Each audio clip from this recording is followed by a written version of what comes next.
bom dia. A gente vai dar início, então, à primeira mesa da jornada, intitulada Políticas da Imagem, Políticas da Verdade. Eu vou convidar, então, Isabel Fortes e Paula Sibília para comporem a mesa comigo. Então, nós vamos ter essas duas apresentações presenciais e uma apresentação em vídeo do Luiz Paulo Leitão Martins, que, infelizmente, não pôde estar presente hoje. Ele mora na França e teve um compromisso ao qual ele não pôde faltar. Então, a gente vai fazer as duas apresentações e ver o vídeo dele. Então, cada apresentação vai ter uma duração aproximada de 20 minutos, e, em seguida, a gente vai abrir para perguntas e para um debate. Eu vou passar a palavra, então, a Isabel Fortes, que vai falar sobre a performance na política e no gênero. A Isabel é psicanalista, membro do EBEP Rio, pós-doutora em teoria psicanalítica pela FRJ, é professora do Departamento de Psicologia e do Programa de Pós-Graduação em Psicologia Clínica da PUC-Rio e autora do livro A Dor Psíquica. Bom dia. Eu queria primeiro agradecer à comissão organizadora dessa jornada, especialmente a Leila Ripoll, pelo convite direto e incentivo para que eu fizesse essa fala aqui hoje, junto com a Mariana, Luiz Paulo e Paula Sibília. Bom, eu gostaria de tentar, né, conversar um pouco, falar um pouco, um recorte de um estudo que eu venho fazendo há alguns anos sobre a presença do corpo e a importância do corpo na cultura contemporânea e na nossa clínica hoje, na clínica psicanalítica. Particularmente para essa fala, que é uma fala pequena, então, eu fiz um recorte desse estudo do corpo para refletir sobre uma figura de linguagem, um modo de linguagem que é a linguagem performativa, a performance, e tentar costurar um pouco como é que a performance tem uma efetividade, qual a importância desse modo de linguagem hoje no mundo, hoje na clínica e em alguns setores, alguns campos, principalmente, foi o que eu recortei para falar aqui, principalmente alguns campos da cultura contemporânea, que são a questão do gênero e a questão da política. Eu recortei esses dois campos porque eu gostaria de seguir um pouco as ideias da Butler, valorizando o estudo que a Butler tem feito sobre a importância do corpo na filosofia, né? na filosofia dela, que é uma filosofia que ela mesma denomina de pós-estruturalista. Bom, nesse recorte, a performance, então, a gente pode dizer que ela é um ato, né, mas um ato que inclui necessariamente o corpo. Essas dimensões, ato e corpo, têm sido bastante trabalhadas pela psicanálise para tentar entender as falas, né, as questões que aparecem na nossa clínica. Além da política e do gênero, acho que tem um campo muito importante que eu não posso deixar de mencionar, mas que eu não vou desenvolver aqui, até pelo limite, né, de uma fala de 20 minutos, mas que é o campo da arte contemporânea. Esse é um campo também que eu venho desenvolvendo bastante, a presença da performance e do corpo, mas não é o que eu vou destacar, né? Mas não posso deixar de mencionar a importância dessa formação, né, da performance, da presença da performance, que tem sido central há muitos anos na arte contemporânea. A Tânia Rivera, no livro Avesso do Imaginário, ela vai mostrar como que a performance tem uma função, poder fazer a arte através da performance, tem uma função muito fundamental, que é não só trazer o corpo né, para falar algo que é o corpo que está precisando falar hoje na cultura, mas é ser um reduto próprio, segundo as palavras da Tânia, ser um reduto próprio do retorno do sujeito. O primeiro capítulo desse livro, Avesso do Imaginário, ela trabalha a obra da Yoko Ono e da Marina Abramovic, tentando mostrar que tem ali um retorno do sujeito, um lugar, né? Não sei se a palavra retorno é exatamente a palavra, mas, enfim, o retorno de um sujeito, um reduto, num lugar que o sujeito pode aparecer num mundo altamente, cada vez mais cientificista, produtivista, homogeneizante, né? Então, o sujeito ali na arte performática tem um chão expressivo que pode ser o seu reduto, e a partir de 3 itens importantes, depois eu vou para política e gênero, mas eu não podia também deixar de mencionar, instigada também pela Leila ali em um outro momento. Bom, eu acho que eu entendi um pouco o argumento da Tânia, que o reduto do sujeito ali, na arte performática, estaria ligado a três configurações, 3 motivos, 3 razões, né? Em primeiro lugar, porque a performance, com a presença do corpo, necessariamente vai apontar para a finitude. A Tânia Rivera fala, né, que a performance vai apontar para a nossa condição mortal e passageira, justamente porque ela vai acontecer na impermanência, ou seja, a arte performática só existe, se realiza, tem a sua duração, começa e termina com a presença do corpo do artista ali, né? Naquele lugar, ali, né? Ali é importante. Em segundo lugar, esse reduto próprio ao sujeito da arte performática está ligado também à dimensão do corpo, porque esse modo de expressão descentra o corpo belo e o corpo identitário. Ao invés da categoria de identidade, a performance aqui aponta para o estranho, para o fragmentário, para o terrível, para a desfiguração. A gente vai ver depois com a Butler que a subversão da identidade, da performance, do gênero, né, também vai ter essa importância de tentar desmontar categorias de identidades estabilizadas, né, categorias de identidades que tenham algum contorno de essência. O terceiro lugar, que eu acho que a arte performática é um reduto próprio do sujeito, eu acho, acompanhando o livro da Tânia Rivera, O Avesso do Imaginário, é que o artista aqui perde qualquer mestria que teria sobre a sua obra e sobre o espectador. Ou seja, essa arte propõe necessariamente uma permeabilidade, né, uma dança aí dos lugares necessária do sujeito e do objeto, desfazendo, né, uma fronteira qualquer que se quisesse na modernidade ou no mundo da ciência entre sujeito e objeto, colocando aí uma borda, né, para a gente usar uma palavra do Lacan, colocando aí uma borda numa fronteira possível entre sujeito e objeto. Então, enfim, a questão da arte não vai ser o centro da minha fala, até porque, né, um colóquio sobre psicanálise e política, e eu gostaria de falar, então, um pouco da efetividade da linguagem performativa no gênero e na política, seguindo o pensamento da Butler, né?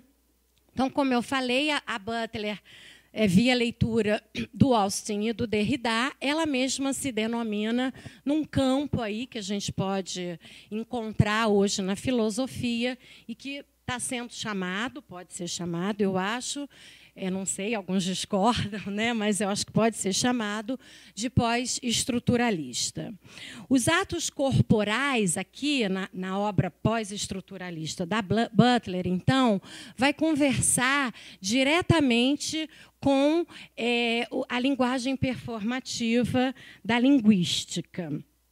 Né? Então, a Butler vai fazer uma pergunta em problemas de gênero, que é uma pergunta que ela diz, essa pergunta precisa ser feita, que é uma pergunta que ela está dirigindo aos linguísticas e, mais especificamente, àquele que criou o termo linguagem performativa, que é o John Austin. Então, a Butler fala, essa pergunta precisa ser feita. Né? Há uma premência, segundo ela, e eu concordo, né? Há uma premência que essa pergunta seja feita. Se podemos conceber o performativo nos atos da fala, temos como conceber o performativo nos atos do corpo? Ela fica avançando, então, acho que esse é o projeto, né, de vários livros dela, né? E um projeto que tem Austin, tem John Austin, né? Tem a filosofia da linguagem e a linguística como referência, mas ela quer avançar. E eu acho que o avanço aqui é a presença do corpo, é esse desafio, né, que a gente tem hoje de pensar o tema do corpo. Eu acho que é um desafio da filosofia, mas é um desafio muito grande a psicanálise também, né? Como pensar o psíquico corporal, vamos dizer assim, né? Uma forma bem rasteira, o psíquico corporal. Mas, de todo modo, em Austin, né, que criou esse tema, linguagem performativa, os atos de fala são aqueles que têm um poder sobre o mundo. O ato de fala, ele é uma fala que é um ato quando ele faz alguma coisa acontecer. Ele modifica o mundo no momento mesmo da performance daquela fala, no momento mesmo do performativo. Para isso, a gente tem, então, alguns exemplos clássicos do Austin, né? Por exemplo, quando um juiz fala, eu vos declaro marido e mulher, esse ato de fala modifica o mundo, ele faz acontecer um casamento.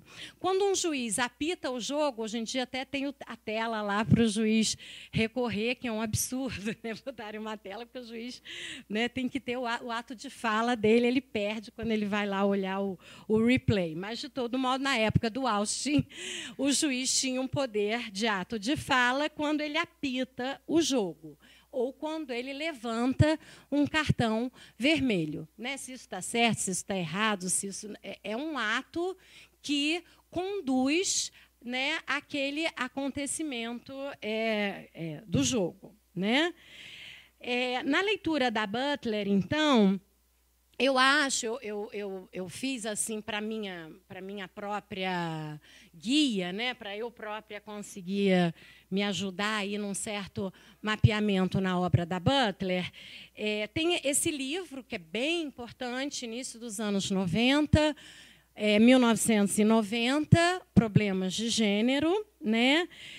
Nesse livro, o corpo, então, é incluído completamente para sustentar uma certa subversão, né? Problemas de gênero e subversão da identidade, de fazer uma desmontagem, justamente uma subversão. Né? O projeto é mostrar no gênero a performance nos auxilia a fazer uma subversão das categorias das identidades masculina e feminina. A performance aqui, em 1990, ela é ligada a uma cena teatral, uma montagem. Né? Ela se liga à figura da paródia, da brincadeira, do riso.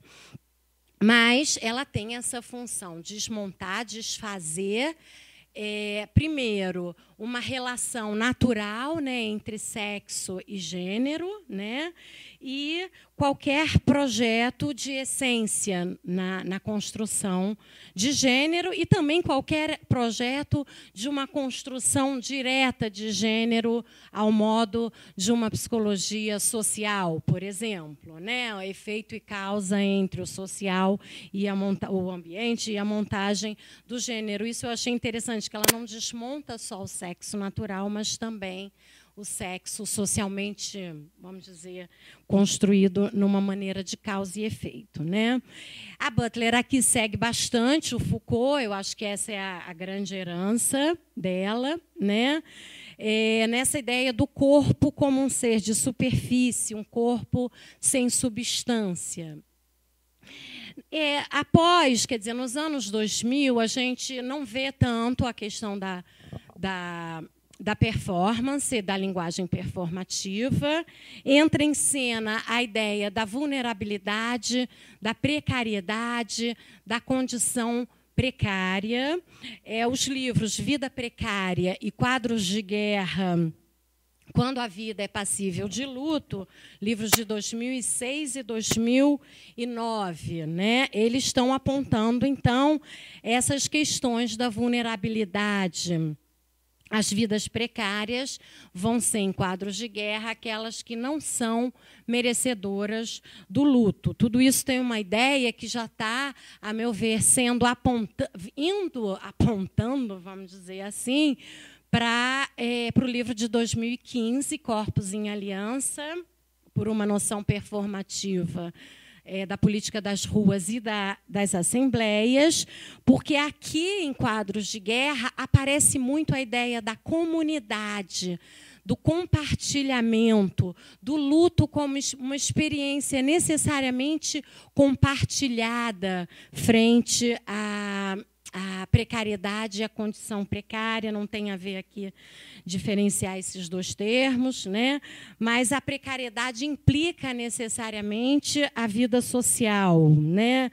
Ela fala a sobrevivência de cada um vai depender necessariamente dos compartilhamentos e vai depender necessariamente do que ela chama, em Quadros de Guerra, de que a vulnerabilidade de cada um requer uma rede social de mãos. Então, a ideia de comunidade, compartilhamento, sendo articulado com a precariedade e a vulnerabilidade, eu acho que é bem forte nos trabalhos dessa década, vamos dizer assim, né? 2000 e pouco até 2012. Né? A linguagem performativa, ela retorna, então, né, com bastante força, com bastante importância, nesse livro. Estou acabando.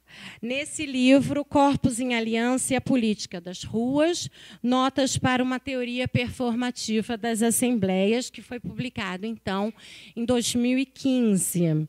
Aqui, a presença do corpo continua sendo a base das reflexões da Butler, né? E a performance não é mais a montagem, a cena teatral, né, da paródia, da drag queen, da questão dos gêneros. Aqui, o corpo ele é presença, ele é performático nas ruas, nas assembleias, nas vigílias, nos locais públicos. O corpo precisa ter o direito de aparecer, e o corpo nas suas diferenças. Ela chama isso, então, de performatividade política. Lá em 1990, ela denominou performatividade corporal. Aqui ela dá um outro nome de performatividade política. Né? Para além da linguística, para além dos atos de fala, tem essa forma contemporânea de fazer política por meio de movimentos corporais, por meio de performance, por meio dos movimentos corporais das assembleias.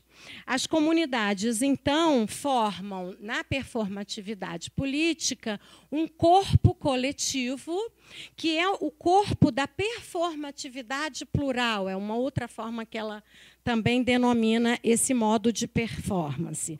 Pessoas nas vigílias, nas ruas, nas manifestações, nas ocupações dos espaços públicos, nas reuniões em assembleias.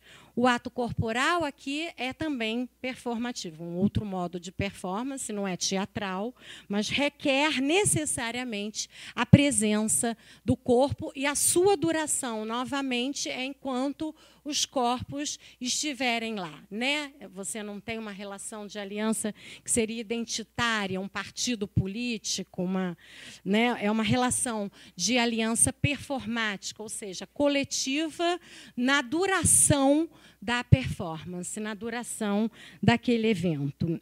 Tem aqui, então, para ela, uma certa anterioridade que ela coloca entre os atos de corpo performativos e os atos de fala performativo. A ação atuaria no político como uma exigência ali onde os atos de fala não estão encontrando lugares, né? Não estão ressoando nos espaços políticos da cultura.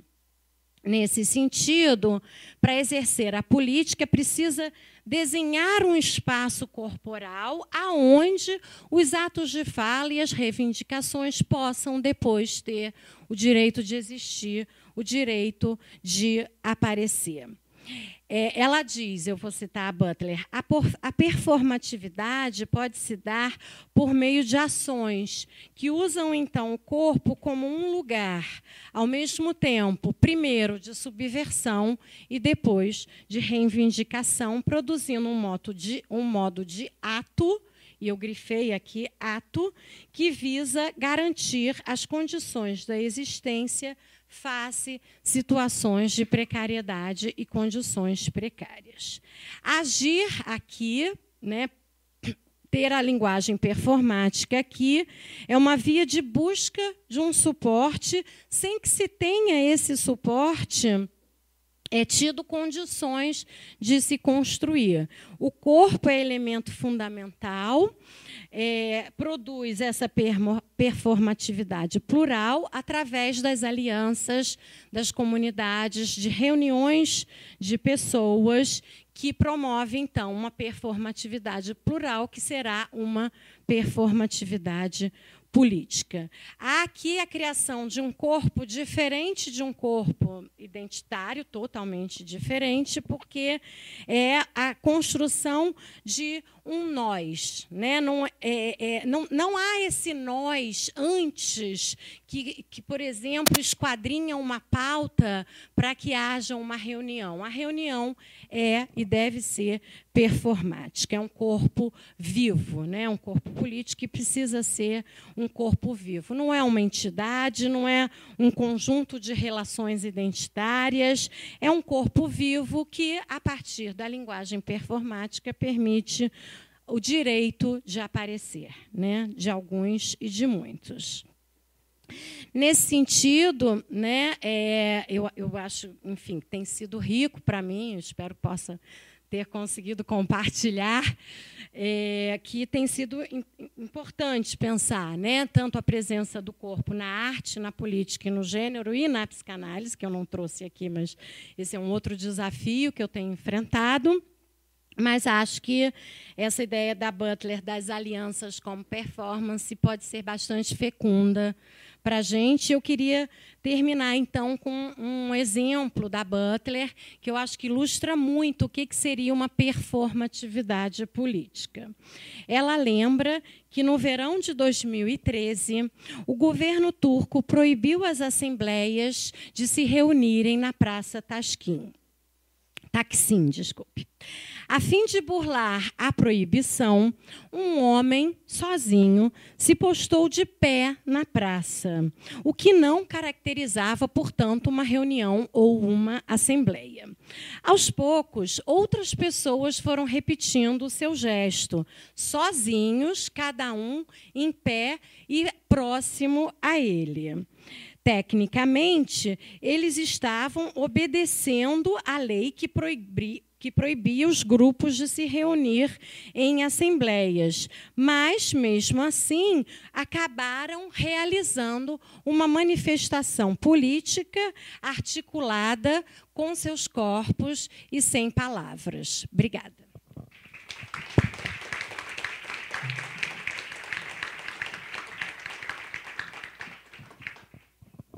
Obrigada, Isabel.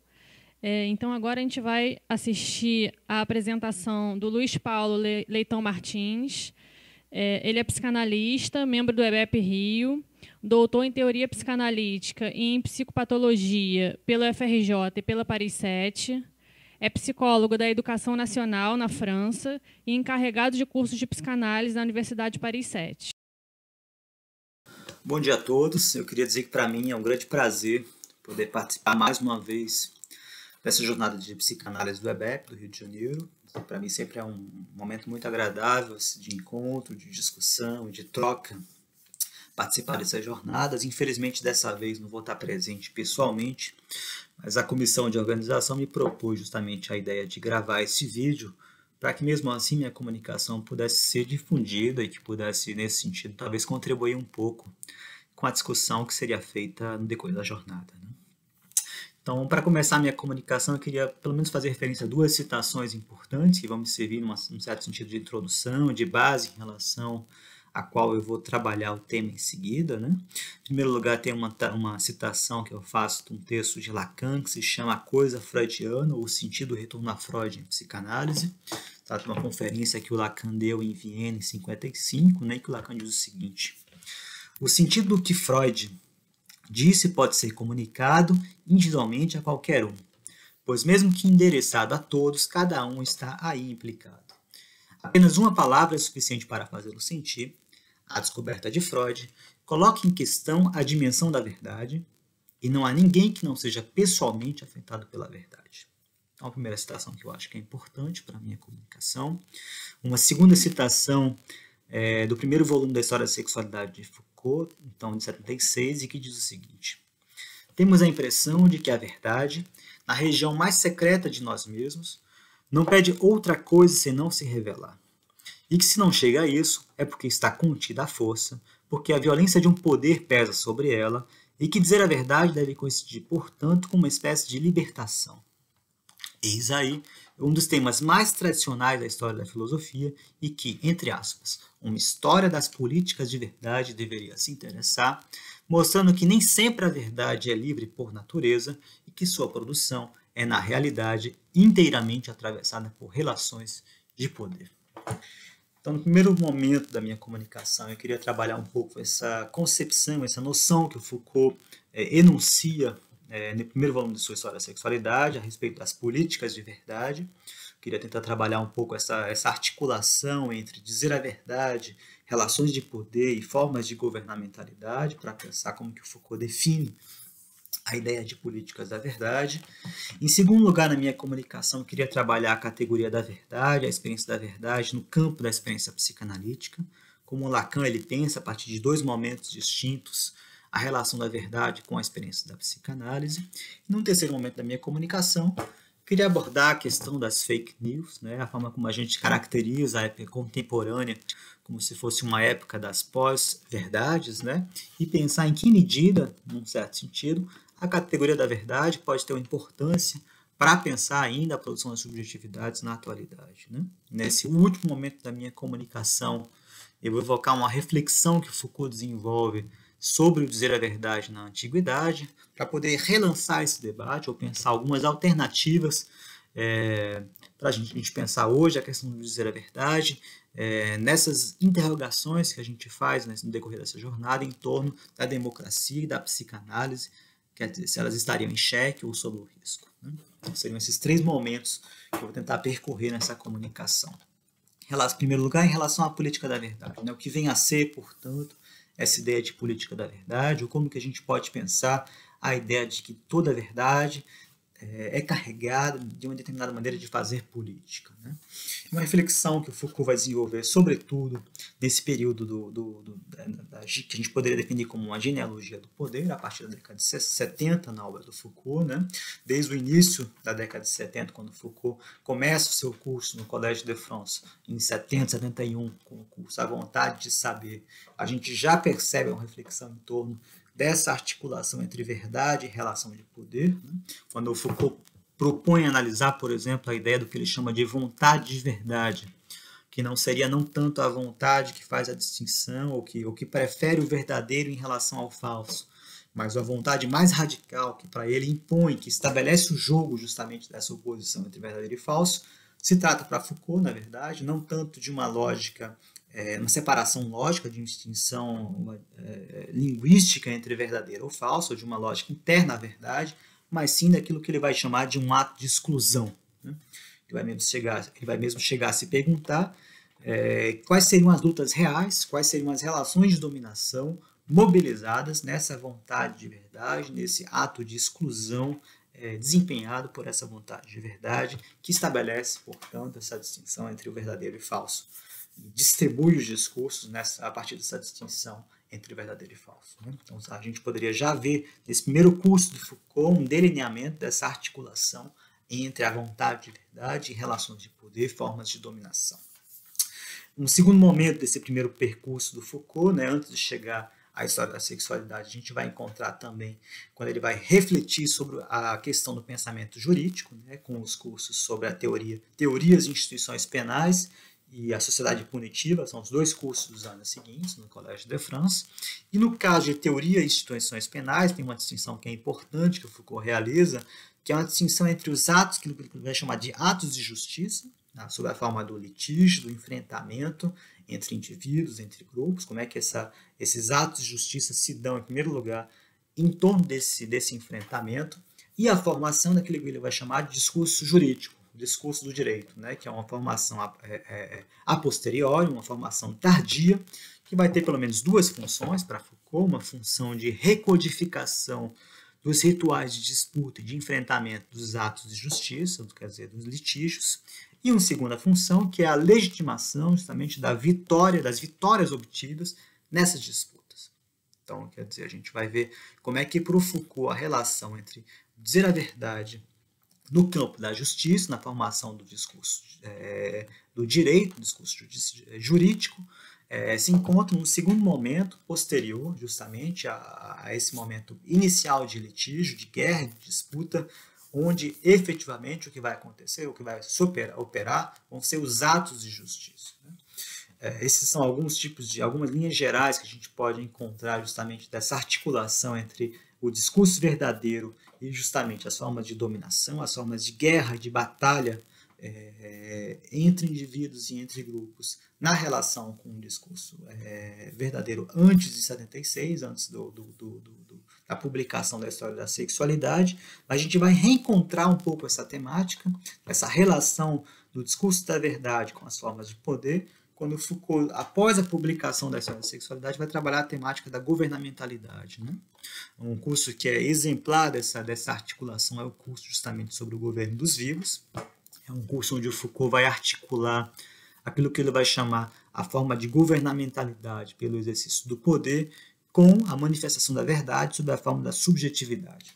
Como é que, quer dizer, o exercício do poder sob a forma do governo foi historicamente estabelecido na medida em que você teve um sujeito que pôde justamente dizer a verdade em primeira pessoa. Isso ele vai retomar toda uma leitura da obra de Édipo, né, do Sófocles, e como ele vai tentar pensar como é que justamente historicamente se produziu essa correlação entre a enunciação de discurso verdadeiro, uma forma de governamentalidade e uma produção de subjetividade.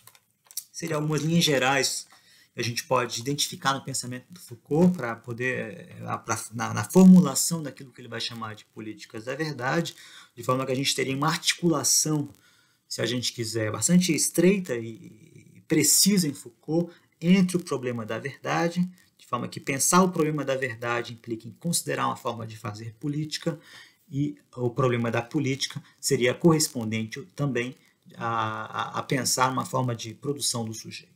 Então, essa correspondência de problemas entre verdade, política e sujeito nesse enunciado das políticas da verdade em Foucault. No segundo momento da minha comunicação, então, eu queria trabalhar agora a questão da verdade na experiência da psicanálise a partir de uma leitura do Lacan, que a gente encontra pelo menos em 2 momentos que a leitura de Lacan propõe a respeito dessa experiência. O primeiro momento corresponde àquele texto que eu enunciei no início, quer dizer, a coisa freudiana de 55, conferência de 55, em que, numa outra passagem do texto, evocando justamente a prosopopeia de Erasmo, né, do elogio à loucura, o Lacan ele vai emprestar sua voz à verdade. A gente tem a citação seguinte: Eu a verdade falo, vagabundeio pelo que considerais como menos verdadeiro em essência, pelo sonho, pelo desafio ao sentido da piada, pelo nonsense, do mais grotesco trocadilho, pelo acaso e não pela lei, mas pela contingência. A gente tem nesse primeiro momento do pensamento de Lacan uma reflexão sobre a verdade, em que justamente a verdade se enuncia na primeira pessoa do singular, é a própria verdade que fala, ela mesma toma a palavra para falar, né? É uma verdade que se manifesta através das formações do inconsciente, né? Ela fala justamente dessa coisa freudiana que em relação ao sujeito se manifesta como sendo mais estrangeiro e ao mesmo tempo mais íntimo, em relação ao sujeito do inconsciente, né? Sobre essa forma que o Lacan vai designar pelo estimo, né? Para falar dessa estranheza da intimidade, né? E ao mesmo tempo é uma verdade que se manifesta através das falhas do discurso, como as formações do inconsciente, né? Uma verdade que se manifesta justamente onde tem o enunciado, justamente a presença do sujeito da enunciação. Em relação a essa concepção de verdade, eu faria 2 ou 3 observações. A primeira é que essa experiência da verdade na psicanálise não corresponderia com a compreensão da verdade como representação, quer dizer, a verdade não é uma adequação à coisa, nesse sentido da coisa da representação, a coisa designada como objeto, né? Desde Freud, a gente tem o abandono da teoria da sedução na neurótica de Freud para pensar justamente a ideia da importância do fantasma na constituição do desejo, né? De modo que a verdade vai mais corresponder àquilo que o Lacan vai chamar nos 4 conceitos, seminários 4 conceitos, ao percurso, aos trilhamentos inconscientes desse circuito pulsional, muito menos do que essa adequação à realidade que a gente poderia pensar sob a forma da representação, da objetividade da representação. Uma segunda observação importante é que essa verdade em questão na experiência psicanalítica também não corresponderia à verdade fenomenologia, da fenomenologia, a verdade fenomenológica, mesmo que a gente possa relacionar a partir da reflexão, por exemplo, de François Balmès, a forma como Lacan concebe a experiência da verdade com a experiência de revelação da verdade em Heidegger, né? Na medida em que a gente tem uma estrutura de desvelamento da verdade, uma estrutura que aparece, que surge como um aparecimento, um desaparecimento, né? Mesmo que a gente possa pensar por essa via, Lacan, claramente em seu seminário sobre a transferência, ele vai pensar, ele vai rejeitar na experiência psicanalítica essa relação com a verdade definida no horizonte da compreensão ou da intersubjetividade, né? Nesse sentido, a verdade da experiência psicanalítica não seria também uma verdade fenomenológica, né? Em terceiro lugar, uma observação talvez positiva em relação ao que seria a experiência da verdade na psicanálise é que a experiência da verdade ela corresponderia para Lacan, e aí a gente encontra essa referência em 66, em A Ciência e a Verdade, a impossibilidade mesmo da metalinguagem, né? A gente, quando Lacan comenta essa referência à prosopopeia no texto A Ciência e a Linguagem, e a Ciência e a Verdade, ele vai dizer, isso quer dizer muito simplesmente que tudo que há para dizer sobre a verdade é que não existe metalinguagem, e que nenhuma verdade pode dizer a verdade, portanto, sobre o verdadeiro, uma vez que a verdade se funda pelo ato de sua fala, pelo ato de que fala. Então é em torno desse ato de verdade que a verdade no inconsciente se manifesta, a verdade das formações do inconsciente, de forma que ela não diz a verdade sobre o verdadeiro, mas ela fala ela mesma a verdade em primeira pessoa, né? Uma segunda baliza talvez importante para pensar a questão da experiência da verdade em Lacan, né, na perspectiva do Lacan na psicanálise, seria entre os anos 72 a 73, a gente tem um seminário Encore, que Lacan está dando justamente o seminário Encore, mas também a sua intervenção em televisão, né? Em relação ao seminário Encore, a gente vai ver justamente essa formulação, a retomada dessa formulação, eu a verdade falo, com a problematização na aula de 20 de março, justamente dizendo que toda verdade é aquilo que também não se pode dizer, né? A ideia justamente de que você só pode dizer a verdade com a condição de conduzir isso até o final, de modo que a verdade seja, no final das contas, semi-dizer, né? Então você tem a formulação de uma certa, segundo o termo do Lacan, uma certa minoração da importância da verdade na experiência psicanalítica, né? Para que você possa efetivamente entrar no que Lacan chama de discurso analítico. A gente poderia até, inclusive, pensar essa questão do discurso analítico como modalidade de laço social, para pensar a questão dos 4 discursos. e a forma como a noção de verdade vai ter uma importância particular na formulação do discurso psicanalítico. Uma complementação em relação a essa concepção a gente encontra é a mesma tese que ele vai retomar no texto Televisão, né? Ele vai dizer: eu digo sempre a verdade, não toda, porque dizer toda a verdade não é possível, e vai acrescentar, que eu acho bastante importante, e é por esse impossível mesmo que a verdade toca o real. Então, se no primeiro momento a gente poderia pensar a experiência da verdade na psicanálise a partir dessa enunciação da verdade, como fala na primeira pessoa do singular, através das formações do inconsciente, segundo uma lógica do significante. Num segundo momento, a gente teria essa radicalização da tese quanto à inexistência da metalinguagem, por exemplo, na afirmação de uma ética do semi-dizer, da verdade, onde a impossibilidade de dizer a verdade aparece como condição de possibilidade, justamente, de dizer a verdade. Então, o que é interessante e importante dizer, para que a verdade possa, portanto, tocar a experiência do real, seria importante justamente que ela fosse enunciada a partir desse impossível, né? O que é justamente bastante interessante, né? Porque quando a gente vai pensar essa passagem que a gente tem em Lacan, dos impasses da formalização para aquilo que Lacan vai chamar de formalização dos impasses, quer dizer, a ideia de a formação de um certo estilo de pensar esses impasses, a formalização dos impasses na psicanálise, a gente tem, seja sob a forma do poema, ou seja sob a forma do matema, formas positivas da apresentação daquilo que na psicanálise se apresenta no campo do impossível, né? O que é interessante é que, nesse sentido, se a gente for retomar a questão das políticas da verdade, a gente tem, por um lado, a assunção ética dessa fala da verdade em primeira pessoa das formações do inconsciente, e, por outro lado, uma certa formalização estilística do impasse, de dizer a verdade, que permite justamente a produção de um sujeito sob a forma da singularidade.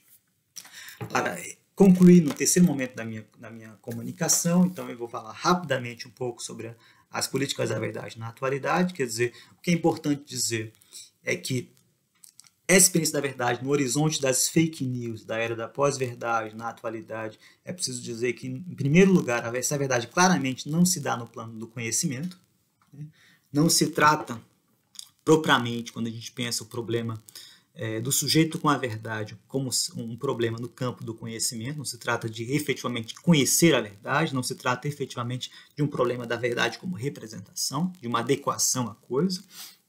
Não se trata, se a gente for pensar a relação dessa concepção de verdade no Lacan com a ideia de espiritualidade, nem se trata, muito menos, dessa relação do sujeito com a verdade que exige uma necessidade de transformação de si para acesso à verdade. Pelo contrário, a verdade parece ter um certo efeito imediato de acesso, o sujeito se sente muito próximo da verdade para poder afirmar uma verdade, mesmo que ela não seja verdadeira, né? De modo que no campo das fake news, o que me interessa nesse campo das fake news para pensar a questão da verdade nessa era das pós-verdades, não é tanto o problema do conhecimento, se as pessoas sabem ou não sabem, se elas têm clareza sobre aquilo de que falam, o que reenviaria esse problema ao problema da ideologia, um problema autosseriano da ideologia, mas sim como daquilo que pouco se sabe, que é verdade, produz, como é que em relação a isso de que pouco se sabe, se produz um certo tipo de engajamento da subjetividade. Eu acho que esse que é um problema, na minha opinião, essa é a hipótese que eu tenho, que esse é o problema que está no cerne da experiência da verdade na contemporaneidade. Quer dizer, não interessa tanto se aquela verdade se tem uma certa adequação com a realidade, não é a verdade do conhecimento. Não interessa tanto se essa verdade exige ou não uma diferenciação ética do sujeito, mas sim uma relação com um pouco que se tem da verdade, uma relação que produz um engajamento das subjetividades. A partir dessa perspectiva, se trataria, portanto, se a gente for pensar a partir de algumas chaves de leitura, de uma política da verdade baseada na ideia que o Freud tinha lançado desde 21, do narcisismo das pequenas diferenças, onde você tem, na realidade, um estado de guerra entre identidades, seja no campo social, no campo econômico ou no campo identitário. Então, você tem uma certa afirmação da identidade em detrimento justamente da diferença, a concepção do outro, da diferença justamente como sendo um inimigo em relação ao qual eu posso dirigir a minha agressividade, né? Então, uma certa condição da experiência de guerra e de litígio, se a gente quiser, de retorno dessa condição na experiência do discurso, na experiência da verdade no campo discursivo.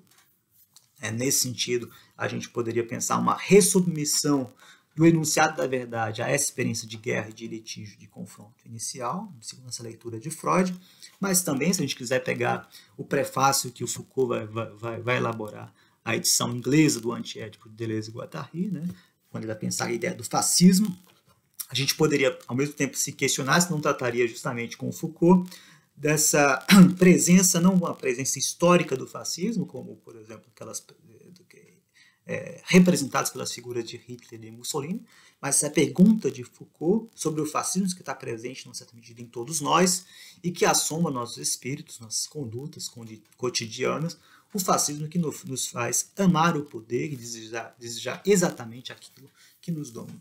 Quer dizer, por um lado, a gente tem a afirmação da identidade pelo narcisismo das pequenas diferenças e, por outro lado, uma certa produção do fascismo, onde você tem uma certo gozo em torno do exercício do poder, ou de estar nessa posição, justamente, de exercer o poder em relação ao outro.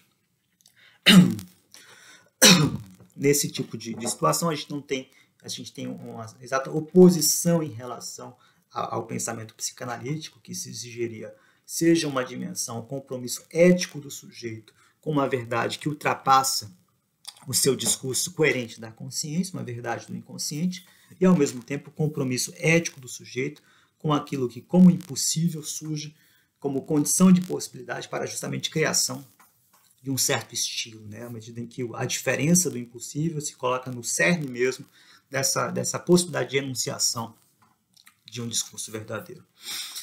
No final agora da minha conferência, eu queria rapidamente retomar uma reflexão que a gente encontra em Foucault sobre o dizer a verdade na antiguidade, né? É importante dizer que o Foucault ele vai localizar na parresia antiga justamente uma modalidade de dizer a verdade importante na antiguidade, na Grécia Antiga.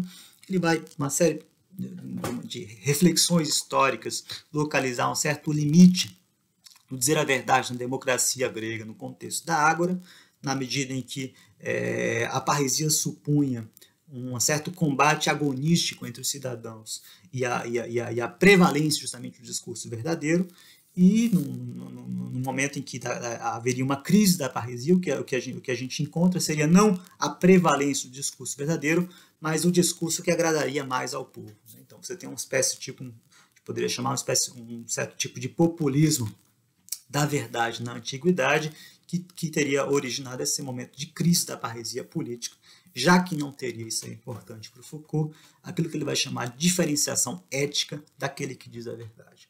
Então, pela ausência de diferenciação ética daquele que diz a verdade na parresia, haveria justamente esse momento da parresia política na Grécia Antiga, onde a prevalência do discurso não seria em torno do discurso verdadeiro, mas sim do discurso que agrada ao povo.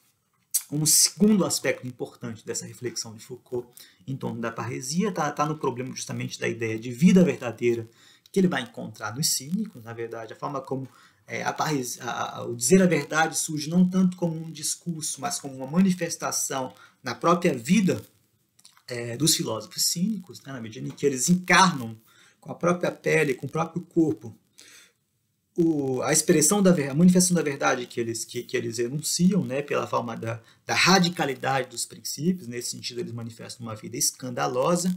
E o que é importante dessa radicalidade dos cínicos, que é isso que eu gostaria de retomar para a gente pensar a atualidade, é a forma como essa encarnação da verdade, ou como essa manifestação da verdade pelo corpo, ela constitui uma experiência de estética da existência com consequências políticas, né? A presença física da verdade, corporal da verdade, como sendo uma estética da existência que tem consequências políticas, na medida que a gente pensa a ideia da vida cínica como manifestação da verdade. Em relação a esses dois aspectos, eu queria me perguntar, portanto, em relação à psicanálise, em relação à forma como a psicanálise pode se apresentar como uma experiência de verdade na atualidade, como é que a gente poderia, então, pensar uma política da verdade, uma modalidade específica de dizer a verdade na psicanálise que pudesse, então, encarnar, pudesse manifestar essa experiência da verdade na própria vida do psicanalista, na vida daquele que, em análise, em situação de análise, manifesta e se confronta, se engaja com a verdade ética do inconsciente, né? Nesse sentido, eu acho que a gente poderia pensar, ao mesmo tempo, essa relação entre a experiência ética do desejo, experiência ética com o desejo e novas modalidades de fazer política, uma política da alteridade contra uma política das identidades, uma política da vida, uma política da imanência contra uma política justamente que se manifesta na forma do discurso, na forma do conhecimento, ou uma política de afirmação da identidade, né? Eu queria terminar minha comunicação com uma pequena citação do final do curso de Foucault, A Coragem da Verdade, uma citação que eu acho muito, muito bonita e muito,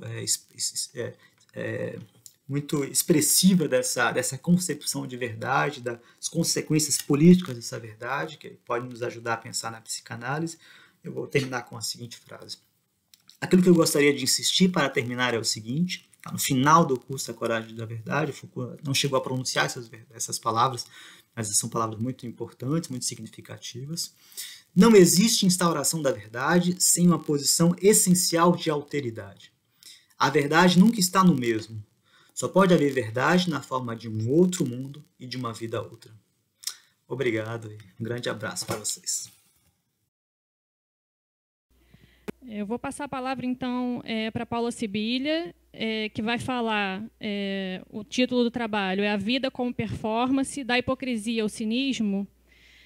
A Paula é professora do Departamento de Estudos Culturais e Mídia do Programa de Pós-Graduação em Comunicação da UF. Ela é pós-doutora em Ciências Sociais pela Universidade de Paris 8 e autora dos livros O Homem Pós-Orgânico, Corpo, Subjetividade e Tecnologias Digitais, O Show do Eu, A Intimidade como Espetáculo e Redes ou Paredes, A Escola em Tempos de Dispersão. Esses livros, inclusive, estão à venda lá embaixo, para quem tiver interesse. Oi, bom dia.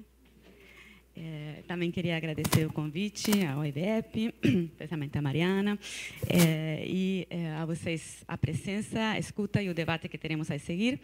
Eu acho importantíssimo, sobretudo nestes momentos, nos reunirmos para pensar e dialogar. E, bom, este é o título da minha fala.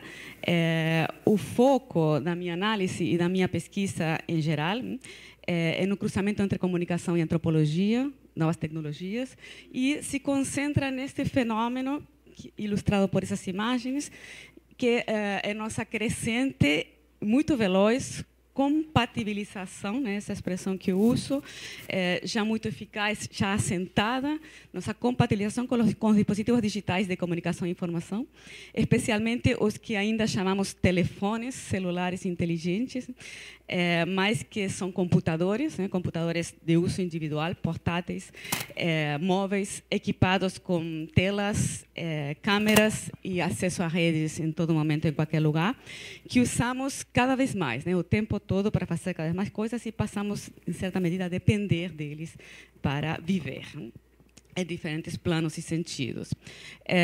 De fato, eles são um dos instrumentos fundamentais que usamos para, entre outras coisas, converter a nossa intimidade em espetáculo, né? Ou seja, exibir, compartilhar boa parte de nossas vidas que antes se ocultavam, uma parte de nossas vidas que antes se supunha que, como era íntima, devia ser oculta.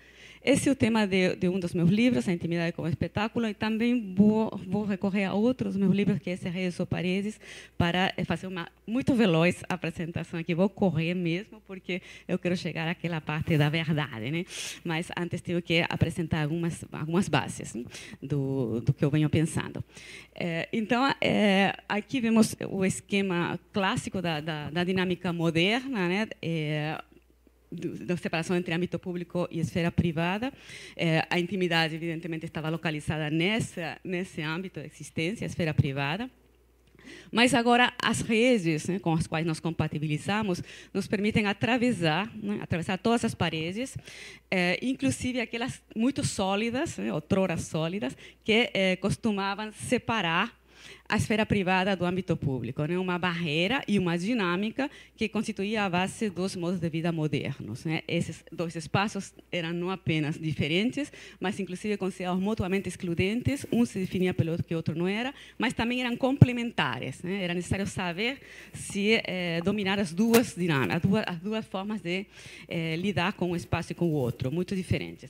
Bom, isso é uma dinâmica, como eu disse, que foi consensual até pouco tempo atrás, irradiada pelas metrópoles europeias e que teve seu auge no século XIX e boa parte do XX. Mas, bom, para entender mais ou menos ter algumas noções de como pensei eu esta desconfiguração, essa sacudida dessa dinâmica a partir do meu livro sobre a intimidade com espetáculo, a transformação da intimidade com espetáculo, que foi uma tese de doutorado defendida na UFRJ em 2007. Para isso é fundamental pensar rapidamente, né, o que é ou o que era a intimidade. Bom, pelo menos como nós ainda a conhecemos, ela também é uma invenção moderna, inspirada pelo modo de vida burguês, e se refere justamente a uma esfera da vida muito valorizada por essa cultura, de inspiração burguesa, que compreendia um amplo conjunto de atividades, sentimentos, tarefas, afetos, emoções, lembranças, etc., e também um conjunto de que se considera trivialidades cotidianas, né? Tudo isso se considerava que devia permanecer oculto do olhar alheio. Não apenas porque era valioso, mas também porque tinha algo da ordem do verdadeiro, né? E isso é importante para pensar a respeito da verdade agora, né? Verdadeiro, valioso, e que, portanto, por isso tinha que ser oculto, preservado, né? do olhar alheio. Protegido do espaço público por meio de paredes, assim, como vimos antes, paredes, mas também por pudores. Não eram apenas barreiras físicas, paredes, janelas, cadeados, cortinas, etc., mas também barreiras morais, pudor, decoro, discrição, que fortaleciam, reforçavam ainda mais essas paredes físicas. Bom, o que vem acontecendo nas últimas décadas é uma sacudida dessa dinâmica moderna, já não é tão mais consensual, já não funciona mais de um modo tão claro. Essa separação entre ambas esferas de assistência que transcorriam em dois espaços diferentes. Dali o meu recurso a esta expressão, que foi mencionada agora também por Luiz Paulo, a extimidade. Claro que tem toda uma tradição, sobretudo no campo de vocês, mas o modo como eu usei essa palavra tem essas ressonâncias também, mas é de um modo bem mais simples, mais banal até, mais simples e mais até banal, no sentido de que aquilo que antes chamávamos intimidade, a ex-intimidade, e também tem o ext, do exterior. Aquilo que antes era int, agora passa a ser ext. Portanto, provavelmente não seja a mesma coisa, né? Por isso é que uso outra palavra aqui para nomear isso que agora mostramos. Não só agora, não só assim. Agora, não só é possível mostrar moral e legalmente exibir aquilo que antes não era possível moral e legalmente, conhecidos e desconhecidos, como também cada vez se considera que deveríamos mostrá-lo. Não apenas é possível, mas se deveria compartilhar. Para obter reconhecimento, aplauso, sensação de companhia, gratificação, inclusive legitimação sobre a própria vida. Então, isso implica uma grande mudança, uma grande transformação histórica nos modos de viver, que está gerando possibilidades existenciais antes inimagináveis, mas também é uma fonte de sofrimentos, agressões, descuidos, riscos igualmente inéditos, pelo crescente grau de exposição e de vulnerabilidade, riscos de sofrer, por exemplo, bullying, linchamentos virtuais, com as viralizações, etc. De modo que esses aparelhinhos com os quais nos compatibilizamos em tão pouco tempo, esses daqui, que nos permitem superar ultrapassar muitos dos limites espaços temporais que antes tínhamos, quer dizer, na sociedade moderna, até pouco tempo atrás. Além disso, atravessam todas as paredes, com muita facilidade, com muita agilidade. Por exemplo, a parede desta sala também é facilmente atravessável. E o recorte, portanto, espaço-temporal que isto implicava, que esta arquitetura implicava, também é desativada. E também atravessa, ultrapassa e desativa muitos dos pudores que costumavam separar a esfera pública do âmbito privado. Então, ao nos compatibilizar com eles e aprender a usá-los, a incorporá-los às nossas vidas, nesse mesmo movimento, a incorporar as tecnologias digitais de comunicação e informação, fomos nos descompatibilizando dessas outras tecnologias. Tecnologias analógicas, que é sobretudo as de escrita e leitura, lápis, papel, biblioteca e vários gêneros como carta, diário íntimo, etc. Muitos notamos que fomos perdendo a habilidade, por exemplo, de escrever à mão ou de ler um livro do início até o fim, em silêncio e solidão, até começar um outro, certas disposições corporais, etc. Então, deixamos de ser estes sujeitos para nos transformar em outros, nessas subjetividades modernas para virar outra coisa, que ainda está sendo pensada, mas que já vem acontecendo. Então, muito rapidamente, algumas ideias básicas, a ideia de que as tecnologias não são neutras, não se trata apenas de trocar um aparelho por outro, não são neutras não no plano da moral porque são boas ou ruins ou más em si, mas não são neutras porque são históricas. Portanto, elas carregam valores e crenças e sugerem modos de usá-las, supõem, propõem e estimulam certos modos de usá-las que, ao mesmo tempo, são modos de viver. Modos de se relacionar consigo, com os outros, com o mundo, modos de experimentar o tempo e espaço. Por isso, uma das premissas básicas do meu trabalho é uma premissa antropológica e genealógica, que é esta ideia de que não somos universais como espécie humana, nossos corpos se compatibilizam com as ferramentas de cada contexto cultural. E, no nosso caso, estamos ainda transitando, mas já bem avançada, esta compatibilização dos dispositivos analógicos para os digitais, de comunicação e informação particularmente. E não apenas com os dispositivos, mas também e, sobretudo, com os modos de vida que eles propõem, supõem e estimulam. Então, são esses dois eixos, poderíamos destacar muitos outros, mas esses dois modos de usar o tempo e o espaço e modos de se relacionar consigo, com os outros e com o mundo, creio que são fundamentais, estão sendo muito afetados por esta transformação. Então, a ideia seria como vivemos agora, quais são os modos de viver que estas tecnologias supõem, propõem e estimulam. Bom, vivemos cada vez mais desse modo, visíveis e conectados. E isso é muito importante, em todo momento, em qualquer lugar. Essa é a lógica das redes. As redes não têm limites de tempo e de espaço, desconhecem todos os limites, diferentemente das paredes, que são máquinas de colocar limites espaciais e temporais, e também na subjetividade dos modos de se relacionar consigo, com os outros e com o mundo. De modo que isto é inédito. Nunca, nenhuma cultura, nem a nossa, há pouco tempo atrás, ocidental, moderna, se viu defrontada com esse desafio de viver de modo visível e conectado em todo momento e em qualquer lugar, e de modo crescente. Cada vez são mais as esferas da nossa existência que deveriam, não só podem, mas deveriam ser mostradas. Há um horizonte, inclusive, de transparência total, que se vislumbra ali. De modo que essa palavra também já foi mencionada nessa mesa. A nossa vida cotidiana é convocada para performar. Performar e se realizar em cena, na visibilidade, diante do olhar dos outros. O que é performar? Bom, a Isabel já mostrou alguns aspectos desse termo, é um tema muito polisêmico e por isso também é rico, para nomear como vivemos hoje em dia. Mas um aspecto que eu vou destacar é este, que se refere à performance nas redes sociais. A certa performance que é a verdadeira, digamos, a que vale, Você sabe muito bem qual seria, Esta não é aquela. Imagino que todo mundo está bem, e por isso que a piada funciona, por isso que vocês riram, Há nas duas imagens, a autora aqui está performando, certo? Nas duas está posando para a câmera. Mas há um tipo de performance que é válida e a outra que não é. Poderíamos dizer que essa estética é realista, mas talvez não seja, é grotesca, sei lá, algum outro nome. Esta estética daqui é a que funciona, Essa é a que deve ser mostrada. Então, a nossa intimidade, agora extimidade, deve adotar esta estética e também essa lógica, Porque é uma estética publicitária, poderíamos dizer, também influenciada pelos meios de comunicação audiovisuais mais comerciais, como cinema, televisão, etc. Mas a publicidade está muito presente ali, a estética publicitária, até pelos filtros, o uso de tecnologias da imagem que enfatizam certas cores, mas também as temáticas, né? Estética publicitária, as férias, a coisa colorida, assim. Pode ser que esteja exagerando, mas se chama caricatura, mas cada vez um limite entre a caricatura, o exagero e o não exagero é mais duvidoso. Então, é uma estética, mas também uma lógica publicitária. Ela está se vendendo também, né? E isso é o que opera também nas redes sociais, de modo geral.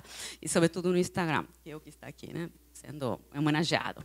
Então, não é exatamente mentira, mas é um pouco falso, né? É um pouco fake, mas não pode ser completamente fantasioso, né? Não pode ser totalmente mentira.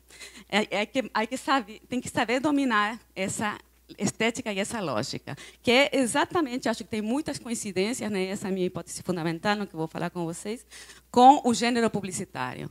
Né? O gênero publicitário se transformou no gênero paradigmático dos modos de vida cotidianos na atualidade.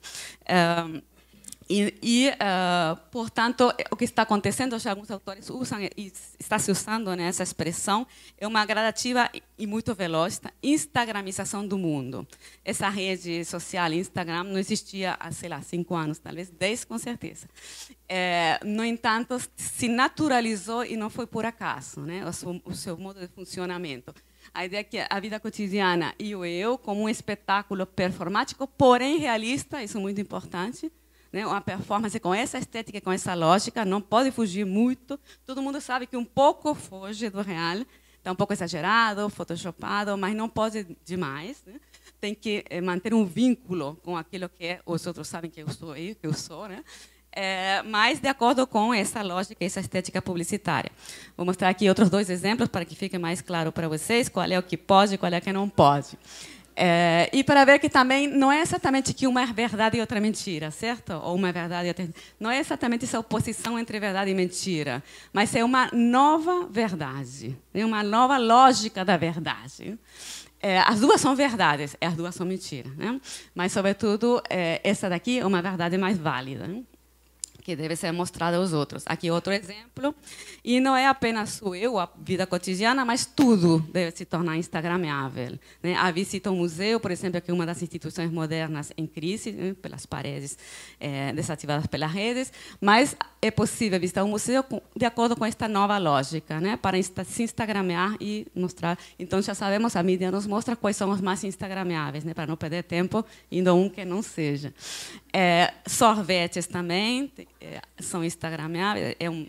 Toda a comida, como sabemos, né, que é um grande gênero da internet e que antes era íntimo, né, assim, era do tipo de coisa que não se mostrava. Mas, assim como a sexualidade e outros aspectos que se consideram um núcleo do espaço íntimo. Portanto, aprendemos a viver desse modo, visíveis e conectados, usando as tecnologias de comunicação e informação digitais, sobretudo as móveis, mas não por causa delas, certo? Dentro de um fenômeno histórico muito complexo, mesmo sendo muito veloz, né, que se configurou nas últimas décadas e cristaliza agora, mas para mostrar, voando, que não se trata de uma consequência das tecnologias, vemos aqui que alguns autores vêm pensando, vêm mapeando, né, este fenômeno já há mais de 50 anos, né, como Guy Debord, quando vislumbrou esta transformação do capitalismo, né, foi influência dos meios de comunicação audiovisuais, televisão, publicidade como um gênero importantíssimo e o consumismo, né? A importância das imagens. Tanto é que uma das definições mais famosas de que consiste o espetáculo não se refere a imagens, mas a relações sociais mediadas por imagens, né? Ele não, claro que não podia imaginar a instagramização do mundo, ou talvez sim, né? Porque ele tinha uma visão muito sombria do que vinha aí, mas agora podemos ver que isto se desenvolveu, né, muito, mas se acentuou, né, esse movimento até chegar nisso, pelo menos até agora, né, que eu saiba, esta instagramização do mundo, provavelmente Instagram seja a tecnologia que representa, né, que emblematiza esta transformação. Por exemplo, quando eu escrevi esse livro, que foi uma tese começada na virada do século, né, pensada como o fenômeno já estava presente, mas estas tecnologias, nem os celulares inteligentes, nem Instagram, nada disso existia. Não existia selfie, por exemplo, não existia a palavra, provavelmente o fenômeno também não. o que tinha me interessado na época eram reality shows, tipo o Big Brother Brasil, os blogs, as redes sociais que estavam aparecendo. Orkut era um fenômeno da época, que já nem existe mais. Né? Mas também a autoficção nas artes, na literatura, os biopics no cinema, nas artes plásticas também. Ou seja, todos gêneros nos quais exploravam esta indeterminação entre real e ficção, ou real e espetáculo, que não é exatamente a mesma coisa, né? Como vou tentar mostrar aqui.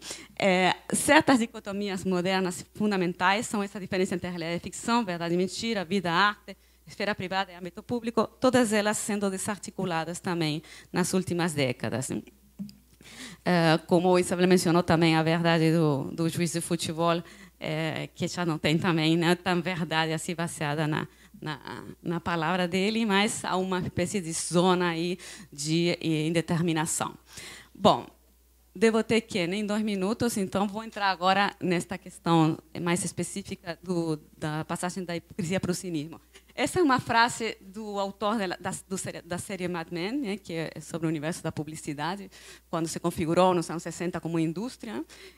Instagram é basicamente você criando um anúncio para você mesmo, para fazer com que sua vida pareça melhor.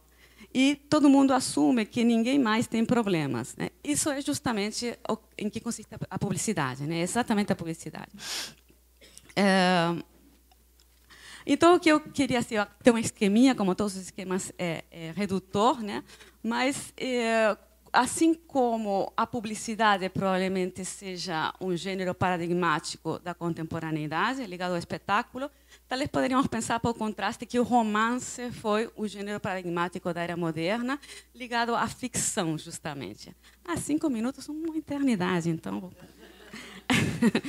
Ok.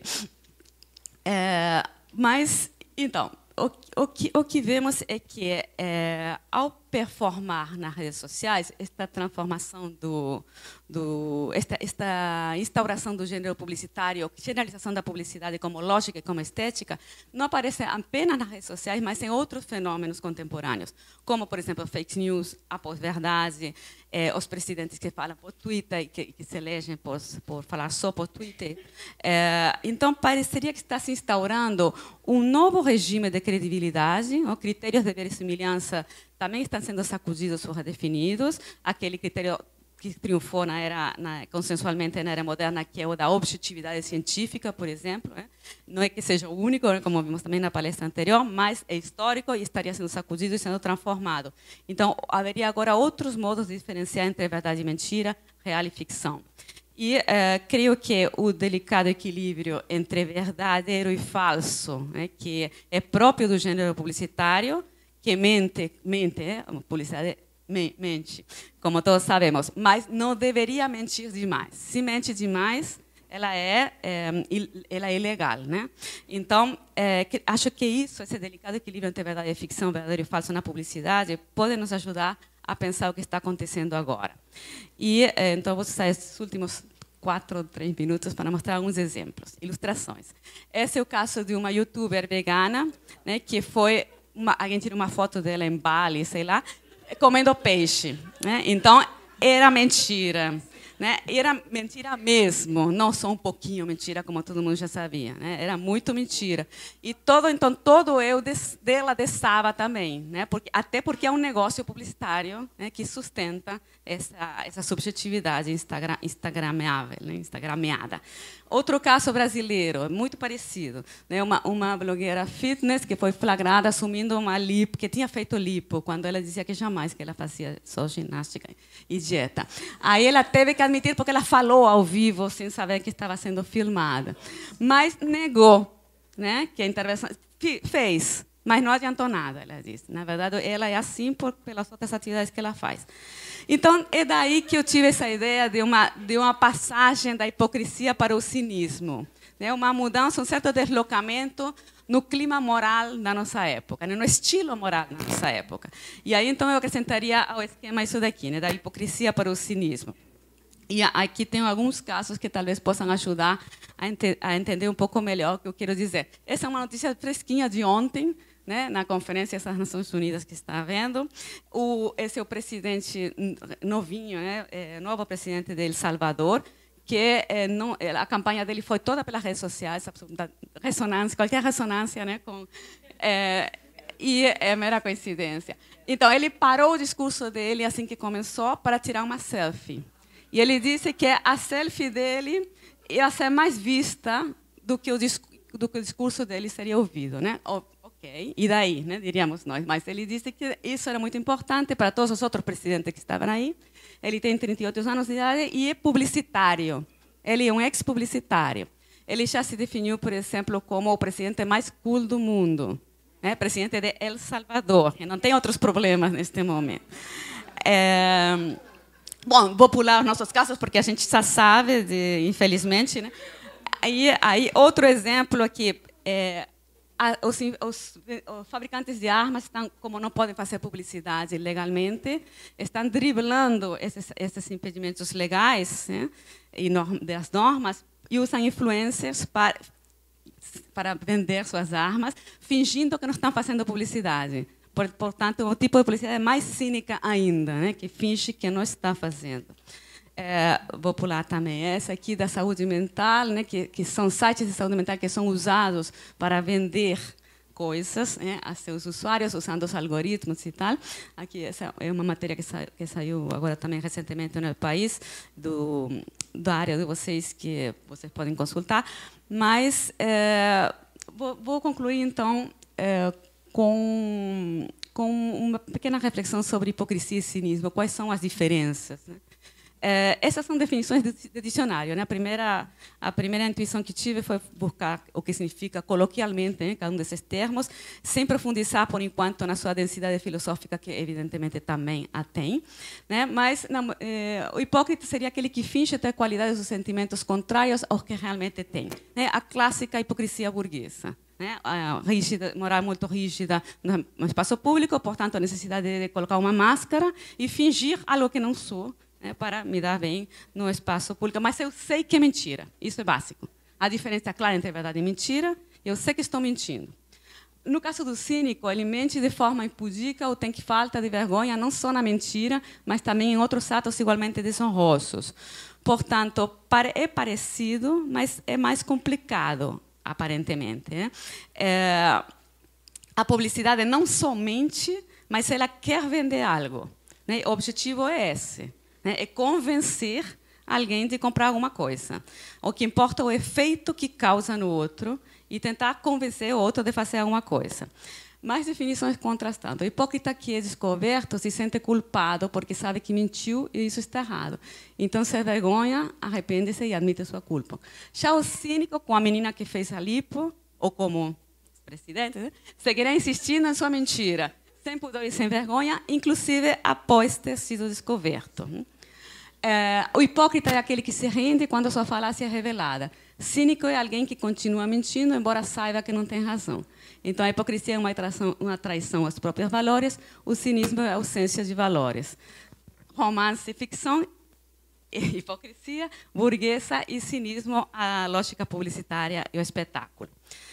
Bom, é basicamente isso, só que tem um videozinho que é muito curto, que acho que é um vídeo de humor, e o humor, às vezes, sabe dizer suas verdades, né? Uma boa arma de resistência que também está sendo ameaçada.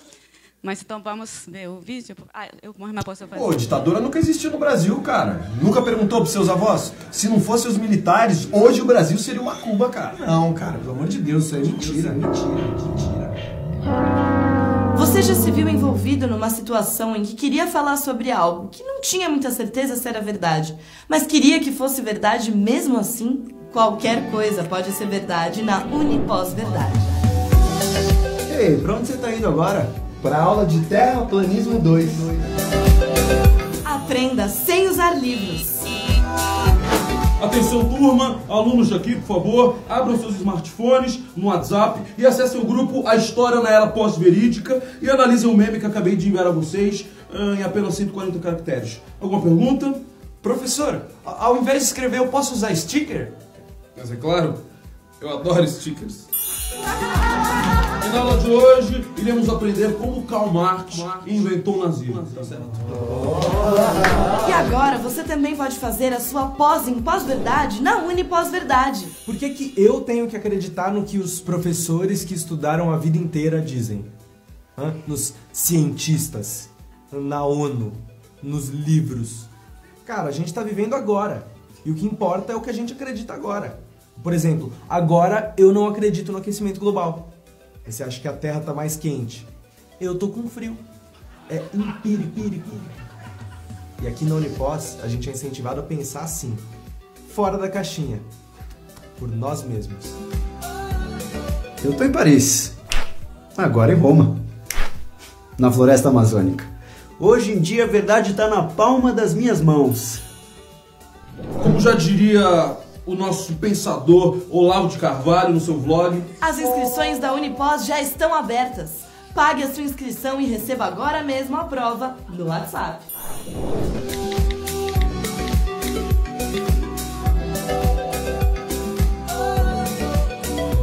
Yes!